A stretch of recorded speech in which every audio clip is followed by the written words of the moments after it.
The snow was supposed to be their ally. That's what they were told as they huddled inside the ruined village of Stavelot, engine oil thick on their hands, rifles frozen solid, breath turning to steam in the night. But the Ardennes didn't care about sides. It buried everyone the same. And in that blizzard, when every engine was stalling, every tank was choking on cold air and fear, one man decided he wouldn't let steel die. Not his steel. They called him the Mad Mechanic. Not because he was insane, but because he kept doing the impossible, again and again, as if the war itself couldn't kill his will. It started with a tank, an M4 Sherman, burnt out, crippled, and left behind. It wasn't supposed to move again. The transmission was seized, the fuel lines were shattered, and the snow had swallowed it halfway. The crew had fled. After a direct hit jammed the turret, they'd written it off. But when Corporal James Harlan saw it, he didn't see wreckage. He saw a heartbeat trapped under the armor. He'd been a farmhand before the war, the kind of man who could make a tractor run on fumes and prayer. When machines broke, he took it personally. And when his unit's tanks started freezing one by one in the middle of the German counterattack, he decided there was no way in hell he was walking back to Bastogne. The Battle of the Bulge was chaos incarnate, fog, snow, and the roar of panzers echoing through the forests. American lines were collapsing. Men were retreating, sometimes fighting, without knowing where the front even was anymore. Harlan's battalion was cut off, down to small pockets of soldiers defending crossroads with whatever they had left. And while everyone else was digging in, Harlan was digging through snowdrifts, searching for a ghost, something to turn the tide. That's when he found her. The Sherman, covered in ice, like a fossil from a war that had ended years ago. He stood there staring at it, while shells whistled in the distance. And then he said the words that made his men think he'd lost his mind. "I can fix it." They laughed. They begged him to get back under cover. But Harlan didn't move. He pulled off his gloves, took a wrench from his pack, and got to work as though he were in a barn back home, not in the middle of Hitler's last offensive.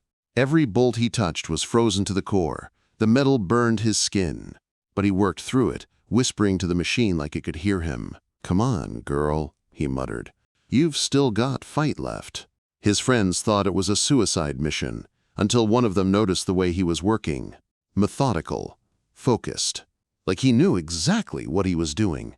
You see, Harlan had spent half his life fixing things that were never supposed to work again. Old combines, tractors, even a steam engine once. He said machines spoke to him through rhythm, the sound of failure, and the tone of resistance. Out here, that intuition became something supernatural. He tore through snow, ripped out burnt wiring, patched fuel lines with strips of cloth dipped in oil. When he couldn't find coolant, he used melted snow mixed with a few ounces of antifreeze he'd scavenged from a wrecked Jeep. The radiator was cracked. He sealed it with gunpowder paste and froze it in place. Every problem became a puzzle, every failure a dare. Night fell hard, and still he refused to stop. A few of his men, cold, desperate, half-starved, began helping him.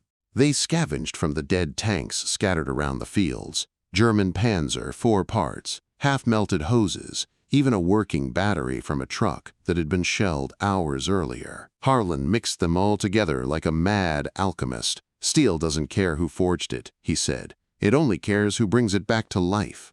It was madness. Beautiful, defiant madness. By dawn, the sound that woke the valley wasn't an artillery shell. It was the sputtering cough of an engine gasping for life. The Sherman groaned, choked, then roared, a sound so alien in the silence of winter that soldiers on both sides stopped fighting for a second. The Mad Mechanic had done it. He'd resurrected a tank that by every law of war should have been nothing more than a frozen tomb. His men stood there stunned as he climbed onto the turret, covered in oil and frost, grinning like a demon. "Told you," he said. "She's alive." That tank became their miracle. Harlan named it Faithless because he said faith was for the living, but machines needed proof. With barely enough fuel for an hour, they set out, crawling through the white abyss, trying to link up with any surviving unit. What they didn't know was that a German column, 2 Panthers and an armored half-track, was advancing straight toward them. Outnumbered, outgunned, with only a single, half-dead Sherman to their name, The odds were beyond hopeless. But Harland wasn't the kind of man who measured odds. He measured will. He studied the terrain, the snowbanks, the tree lines. He told his gunner to aim not for armor, but for psychology. Hit their pride first, he said.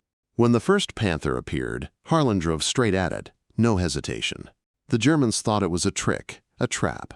No sane American would charge with one broken tank against 2 panzers.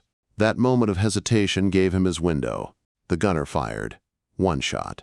It struck the side of the lead panther, not enough to destroy it, but enough to start a fire in its external fuel drum. Flames erupted, blinding the convoy. Harland swung the Sherman around, using the smoke as cover, and fired again. This time, the shell hit home. The Panther's turret burst open like a tin can. The Germans opened fire in rage, shredding the forest. Snow exploded in geysers around them. Harland didn't flinch. He drove through it, engine screaming, armor rattling, while his loader threw everything they had left into the breach. They weren't fighting to win. They were fighting to make noise, to sound like an army, to make the enemy believe there was more coming. And somehow, it worked. The second Panther pulled back, its commander unsure if he was walking into an ambush. Within minutes, the entire column retreated, vanishing into the forest. When it was over, Harland just sat there in the driver's seat, breathing hard, steam rising from the tank like it was alive. The others climbed down in disbelief. They were alive. Not because of orders or strategy, but because one stubborn mechanic refused to let a machine die when everything else around him had. The story spread fast. Soldiers started saying there was a ghost tank roaming the Ardennes, one that had been destroyed and rebuilt by a man who'd gone insane from the cold. Some said they heard its engine at night before the Germans attacked, a growl in the distance that meant help was coming. Others swore they saw it vanish into the woods like a phantom. But the truth was more human than the legend. Harland wasn't a ghost. He was just a man who found purpose in the roar of an engine when everything else was falling apart. Over the next 3 days, he kept fixing, scavenging, rebuilding. He turned wrecks into working monsters, cannibalizing every part he could find. Soldiers brought him broken jeeps, stalled trucks, jammed guns. He never said no. If it breathes once, he said, it can breathe again. And the strange thing was, it always did. Even in the heart of hell, word spread faster than the shells. Units miles away were whispering about him now, the mechanic who could resurrect steel in the middle of the Ardennes Inferno. The legend was starting to outgrow the man, but Harland didn't care. He wasn't chasing glory. He was chasing momentum. Every machine he revived was one less reason to retreat. Every soldier who saw him work began believing maybe the war wasn't already lost. And in a place where faith had frozen solid, that belief was fuel. By the 4th day, Harland's makeshift camp looked like an industrial graveyard turned workshop. Burned-out engines lined the trenches, stripped for parts. German armor fragments lay beside American ones, indistinguishable now except for the smell of oil and cordite. He'd commandeered an old barn, half-collapsed, as his repair bay. The roof had holes big enough to see the stars, or the flares, when the sky lit up red. And inside, in the glow of a single lantern, he worked like a man possessed. Grease stained his uniform black. His fingers were split open from frostbite, wrapped in rags. He'd stop only to take a sip of coffee, so bitter it could clean spark plugs. It was here that a lieutenant from another unit stumbled in, teeth chattering, holding a map that looked like it had been chewed by wolves.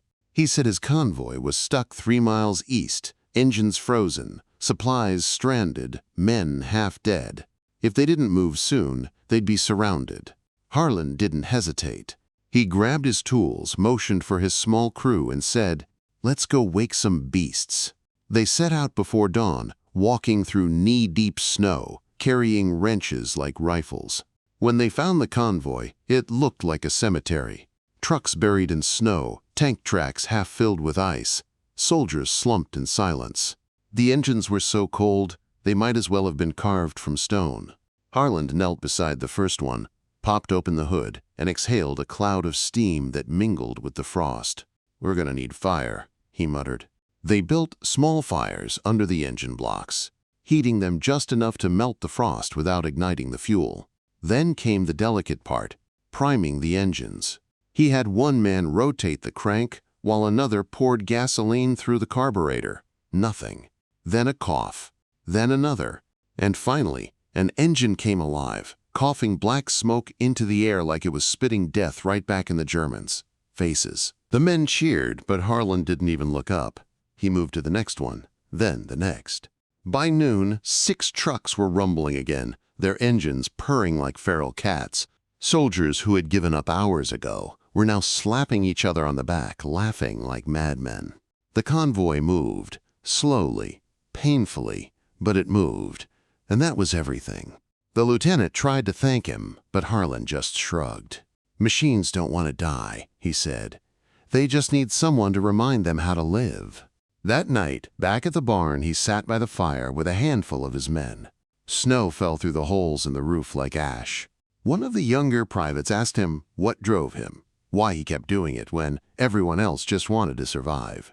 Harlan stared into the flames for a long moment before answering. "Because I hate waste," he said finally. "I've seen men die for nothing, metal rot for nothing, effort disappear for nothing. If I can turn one piece of scrap into something that fights back, that's something. It means the world doesn't win today." But the world wasn't done testing him. The Germans were tightening their grip. The cold was worsening. And now word came that a nearby armored unit, an American one, had been ambushed on the road to Trois Ponts. Their tanks were hit hard, several disabled. The survivors were trying to regroup, but they needed those tanks. Without them, the whole sector could collapse. The message reached Harlan through a runner. He read it once, folded it, and said, "Let's go bring 'em back." The journey there was madness. Snow falling so thick they could barely see the road. Trees cracking under the weight of ice. The distant rumble of artillery echoing through the valleys. They came upon the wrecks just before dawn. It looked like a massacre. Tanks smoldering in the snow, crews dead or missing, the survivors crouched in ditches, clutching rifles with frozen hands. Harlan didn't flinch. He walked straight to the nearest wreck, climbed up the turret, and disappeared inside. Minutes passed. Then the sound of metal on metal. A hammer striking something deep inside the tank. Sparks flying out the hatch. Soldiers watched like they were seeing a man wrestle with the devil himself. Harlan's men joined in, patching what they could, swapping fuses, running makeshift fuel lines. He emerged an hour later, face black with soot, eyes wild. "We've got one shot," he said. "If she doesn't start, we push her into the river and walk." He signaled. The crew turned the crank, and the engine thundered to life. The roar shattered the silence, and the soldiers erupted, their shouts echoing off the frozen hills. They got 2 more running that day. 2 American tanks, rebuilt with German parts, mismatched bolts, and sheer willpower. Harlan named them Resurrector and Saint Nothing. When they rolled out, trailing smoke and flame, it looked like the dead had risen. They joined the line that night, ambushing a German column under the cover of darkness. Harlan's patched-together tanks weren't fast, and they weren't pretty, but they were alive. And in that snow-covered hell, that was enough to turn fear into fury. What made Harlan remarkable wasn't just the machines he brought back, it was the way he made everyone around him believe they could too. Soldiers who'd been broken by the cold started fixing their own gear again. They scoured the fields for salvage, patched holes, lit fires, repaired weapons. It became a movement, a ripple of defiance across the frozen front. Men who had come to die started to build again. They called it Harlan's madness. But in the middle of that chaos, madness was the only thing keeping sanity alive. By the second week, the barn had become something of a pilgrimage site. Wounded tanks limped there for healing. Broken trucks were dragged in by rope. And at the center of it all, the mad mechanic worked like a priest of steel, baptizing the dead in oil and fire. He barely slept. His hands shook, but he kept going. Because for him, every spark was sacred. Every engine that turned over was a victory against the void. Then came the moment that tested him most, the one that would turn his story from rumor to legend. A call came through from command. A critical supply route had been cut off. A bridge near L'Église had been destroyed, and a German King Tiger, one of the most feared tanks in the world, was blocking the only road out. The Americans had nothing left to stop it, nothing but the ghosts Harland had rebuilt. And if he couldn't make one more machine come alive, one that had been bombed, burned, and gutted, then hundreds of men would never make it home. The tank they brought him was beyond ruined. Its tracks had been blown clean off, its engine bay torn open like a wound. Snow filled the interior, melted blood frozen into the metal seams. Even the smell of it, the mix of oil, smoke, and something burnt, made the younger mechanic step back. Harland didn't. He just stared at it in silence, running his hand along the charred armor as if he were feeling a pulse through steel. "She's not dead," he muttered, "just forgotten." They had 12 hours before dawn. 12 hours to build a miracle. Harland gathered his small crew, 4 men who would have followed him into the mouth of hell by now, and laid out the plan. They'd strip 2 other tanks for parts, use the last of their fuel reserves, and pray the cold didn't kill them before the engine could run. The men looked at him like he was asking them to rebuild God. But then one of them smiled. "If anyone can," he said, "it's you, Sarge." That was all it took. They got to work. The snowstorm hit harder than ever. Wind howled through the gaps in the barn walls, blowing out lanterns. They worked in the dark, guided only by the sparks of welding torches and the dim red glow of a makeshift heater built from shell casings. The ground was littered with tools, some German, some American, none of them clean. Every sound, the clang of a hammer, the hiss of steam, the groan of metal, was swallowed by the storm outside. It felt like the world was trying to bury them alive. Harland's hands were shaking so badly he had to bite his lip just to steady himself. Frostbite had eaten through the bandages, and blood froze before it could drip, but he kept going. He tore apart a destroyed Panzer's transmission, ripped the flywheel from a burned Sherman, and fused them together like it was destiny. Every time something didn't fit, he found a way to make it. A gear here, a pipe there, a wire soldered where it shouldn't be. He wasn't building a tank anymore, he was building defiance. At one point, his loader, a kid named Davis, collapsed from exhaustion. Harland barely looked up. "Get up," he said. "You can rest when she breathes." The boy got up. Everyone did. Because by now, it wasn't just a tank they were trying to save. It was themselves. They'd seen too much death. They needed to make something live again. Hours passed. Dawn was a pale smear behind the clouds when Harland finally climbed inside the tank and sat in the driver's seat. The others stood outside, silent, watching. He gripped the ignition, took a deep breath, and turned the key. Nothing, not even a click. He closed his eyes, whispered something no one could hear, and hit it again. A cough, a sputter, then a low growl. The men froze. Harland slammed the throttle, and the engine roared, loud, furious, alive. Flames shot from the exhaust. Steam poured from the vents. The entire barn shook as the mad mechanic's creation came to life. They laughed, they shouted, some cried. It was madness, but it was theirs. The tank moved, slowly at first, then with the weight of purpose. Harland named it the Revenant. He didn't bother explaining why. Everyone understood. By the time they reached L'Église, the snow was falling sideways. The road was a ribbon of ice leading to a bridge that no longer existed. And there, on the other side, sat the monster, a German King Tiger, its cannon like a spear pointed straight at them. The thing was massive, armored like a fortress, painted in dark camo that swallowed the light. It had already taken out 3 Shermans that tried to approach from the flank. It was guarding the only route the supply column could take. Harland stopped at the tree line and killed the engine. The crew waited for his word, breathing heavy, watching their breath turn to ghosts. "We can't go through it," one of them said. "Then we go around it," Harland replied. He pointed at the river below, half frozen, full of debris, but still moving. "We'll cross there." It was suicide, but he didn't blink. They revved the engine, angled the tank toward the riverbank, and plunged in. Ice cracked. Water rushed into the treads. For a moment, it felt like the whole machine would sink. Then Harland shifted gears, throttled up, and somehow, it climbed out the other side, dripping and steaming like a creature reborn from the depths. The German crew didn't even notice them yet. Their attention was fixed on the opposite hill, where they expected another American push. Harlan maneuvered behind a cluster of trees, his eyes scanning the Tiger's flank. He waited for the right second, just one moment when the turret turned away. And then he whispered, "Now." The gunner fired. The shell screamed across the field and slammed into the Tiger's rear armor. The explosion ripped through the morning silence. The Tiger lurched, smoke pouring from its vents. Before it could turn its cannon, Harlan shouted for another round. The second shot hit the fuel compartment. The King Tiger erupted in fire. The men stared in disbelief. The impossible had just happened. A tank built from scraps and desperation had taken down Germany's most feared machine. The sound echoed through the valley like thunder. For miles around, soldiers looked up, hearing that roar, not knowing who had fired it, but feeling, somehow, that something had shifted.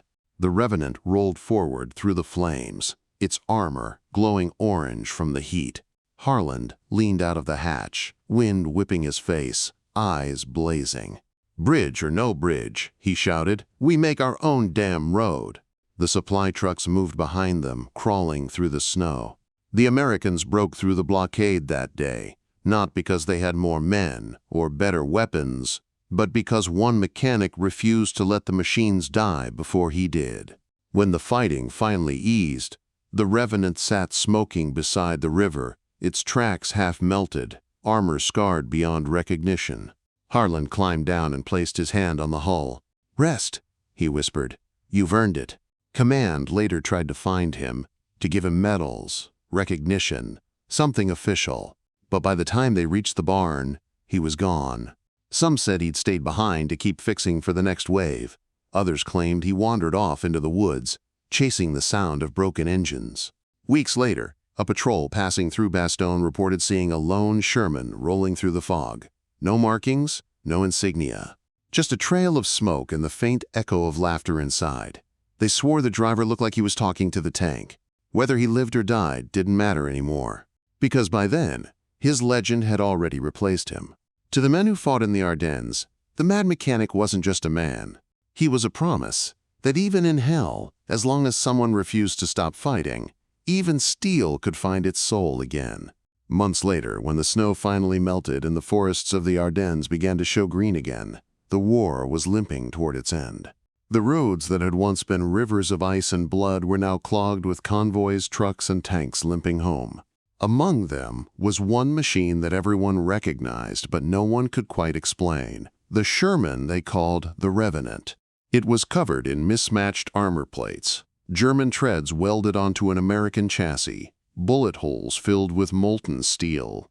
It looked less like a vehicle and more like a Frankenstein of war. Yet every mechanic who saw it said the same thing.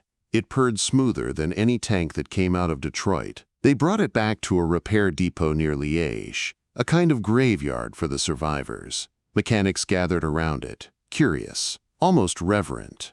Someone said, "This is the one Harlan built." Another shook his head. "Built? He resurrected it." They searched for serial numbers, for records, for any sign of its original crew, but there were none. The armor plating bore layers of paint from different units, different divisions. No one could trace its lineage. It was as if it had been forged, not by a factory, but by war itself. A captain came by one afternoon to inspect it. He climbed the hull, looked inside, and found a wrench welded to the console, on purpose, like a signature. On the handle were 3 scratched letters, J.H.H. James Harlan. That was all they ever found of him. The stories spread across Europe faster than the end of the war itself. GIs told them over campfires. Mechanics whispered them in workshops. Even German prisoners passed them along in disbelief. They said there was a man who could make tanks come alive again, who could turn junk into thunder. Some swore he'd built a whole squadron from the dead, machines patched together from every side, rolling through the fog like a ghost army. Others claimed he'd found an abandoned factory in the woods and turned it into a temple of machines, where engines roared like hymns. But the truth, as always, lived somewhere between the myth and the man. One of his old crewmen, Davis, the same kid who had once collapsed from exhaustion, survived the war. He told anyone who'd listen what really happened. How Harland never wanted to be remembered as a hero. How he used to say that war wasn't about killing, but about refusing to let things die too soon. He said machines are just reflections of us, Davis told a journalist in 1946. When they stop moving, it's because we've stopped believing we can fix them. Years passed. The world rebuilt. Factories hummed again. Cities rose from the ashes, and the Ardennes forests grew quiet. But every winter, when the snow fell thick and the wind howled through the trees, villagers near Stavelot said they could hear something strange echoing through the valleys. A deep, steady rumble, faint but unmistakable, like an engine turning over in the distance. Some said it was thunder, others said it was Harland, still out there somewhere, refusing to rest. In 1953, a farmer found something in a frozen ditch near the ruins of an old barn. It was a helmet, rusted through but still bearing the faint outline of an American insignia. Inside it was a folded piece of paper, barely legible after all those years. The words were simple, scrawled in grease pencil. Nothing truly dies if it can still move someone. No signature. But to the few who remembered him, that was enough. Decades later, historians tried to track down the mad mechanic. Some said he was just a myth invented by soldiers desperate for hope during the bloodiest winter of the war.